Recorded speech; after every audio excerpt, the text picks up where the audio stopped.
Dobar dan, moje ime je Marko Matulin i ispred Hrvatske udruge za zaštitu potrošača ovdje sam da bi vam održao kratku video prezentaciju na temu kupovina putem interneta. Ovu prezentaciju, njenu izradu financijski je pomogao Grad Zagreb u projektu Poslušajte i pročitajte na internetu. Prezentacija se zapravo sastoji od 5 korisnih savjeta kako možete vašu kupnju, ako ju obavljate putem internetskih trgovina, učiniti sigurnijom. Jedno od osnovnih pravila prilikom bilo koje kupnje, pa tako onda i ove putem nekih internetskih trgovina, je da zapravo nikada nismo dovoljno skeptični. Ovdje su kratke crte što bi to predstavljalo prilikom kupovanja nekih proizvoda putem interneta. Uglavnom, ako ponuda zvuči predobro da bi bilo istinito, vrlo vjerojatno i nije istinito. Treba biti skeptičan i prema samoj stranici na kojoj se nalazite prilikom kupnje, kao i implementiranom sustavu naplate.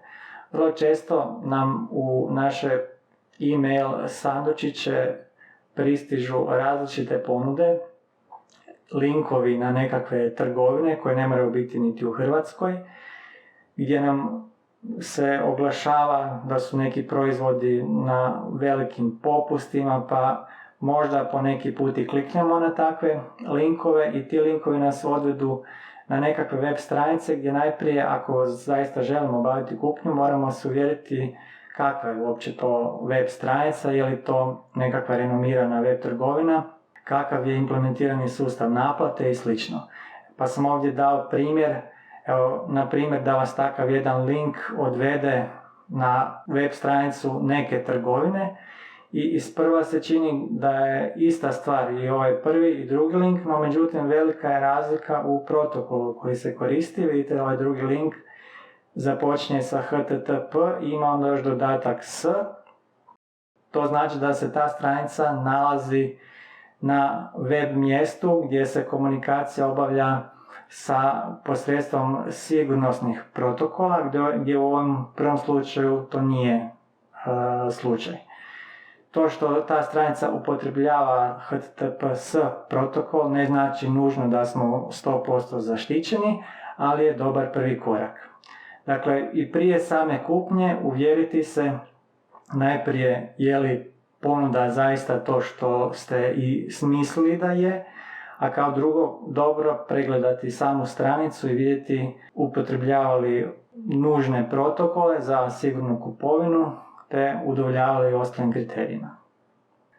Dio tog istraživanja same stranice na koju smo stigli da bismo obavili kupnju treba odvojiti i za istraživanje načina plaćanja i to naravno prije kupnje.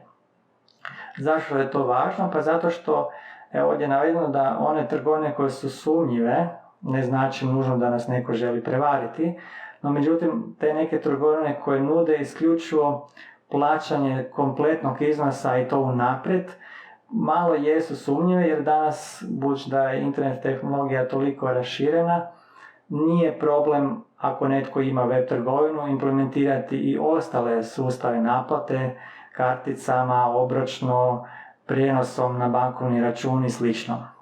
Dakle, ukoliko neka internetska trgovina isključivo posluje na taj način da se zahtijeva uplaćivanje cijelog iznosa unaprijed, tu bi možda moglo biti nešto sumnjivo o samoj toj web trgovini. Ja osobno preferiram plaćati kad nešto naručujem po dostavi proizvoda na svoju adresu i prije plaćanja mogu provjeriti taj paket koji mi je dostavljač uručio, sadrži li on zaista taj proizvod koji sam ja naručio i tek onda platim. Vezano za istraživanje same stranice, još smo uvijek prije kupnje, moramo vidjeti i ostale informacije, jesu li dostupne na toj stranici, kakvi su uvjeti kupnje, ima li ta web stranica potpune informacije o proizvodu koji želim kupiti, da li ima riješeno proces kako vratiti proizvod ako mi se ne svidi ili ako ima nekakav nedostatak.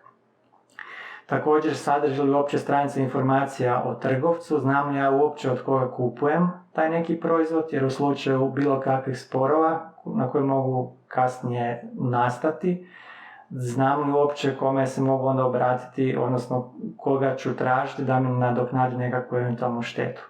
I kako taj trgovac zapravo rukuje osobnim podacima. Hoće li ih dijeliti sa nekim drugim trgovcima, sa nekim svojim partnerima, hoću li nakon kupnje dobivati nekakve reklamne letke od ostalih trgovaca sa kojih nisam imao nikakve veze i slično. Dakle, to su sve nekakve aktivnosti koje možete sami poduzeti, istražiti malo web trgovinu da vidite uopće od koga kupujete i kako se oni odnose prema samim kupcima pružajući te informacije. To samo istraživanje trgovine i dostupnih informacija na web stranicama vam isto može biti jedan od procesa kako možete detektirati je li internetska trgovina možda sumnjiva, jeste li se možda upecali na nekakvu prevaru ili slično.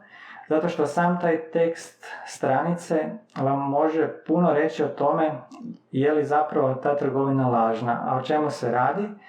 Lažne internetske trgovine koje pokušavaju prevariti potrošače žele ostaviti dojam da se radi o nekim svjetskim renomiranim trgovinama, a da bi napravili takav dojam, često onda upotrebljavaju internetske alate za prijevod teksta, pa onda na primjer, netko iz Kine napravi lažnu web stranicu i svoj engleski jezik putem primjerice Google prevoditelja prevede na hrvatski i ovdje se oglašava kao da se radi o internetskoj trgovini sa sjedištem u Hrvatskoj.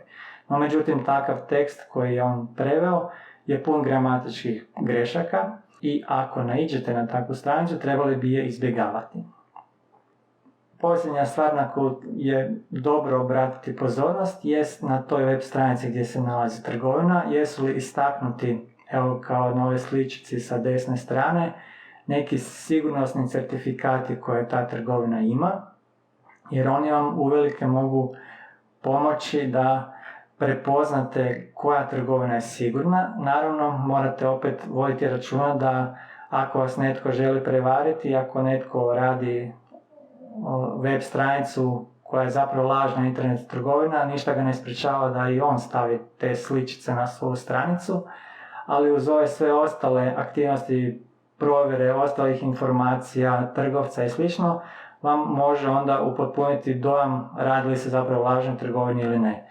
A ono što je vrlo teško lažirati, a to su recenzije ostalih kupaca, pa prije kupnje ne bi bilo loše da provjerite na internetu, da zaguglate tu trgovinu i vidite kako su ostali kupci ocijenili svoje iskustvo kupnje u toj trgovini. Je li uopće postoje recenzije, jer ako nitko ne piše o toj trgovini, onda je to malo sumnjivo, jer ako sad ta trgovina prodaje neke proizvode, kako to da nitko nije baš ništa napisao na internetu o svom iskustvu kupnje. I ono što smo rekli, posjeduje li ta trgovina certifikate koje jamče nekakvu sigurnu kupovinu. To je bila kratka video prezentacija na temu kupovina putem interneta. Nadam se da vam je bila korisna. Doviđenja.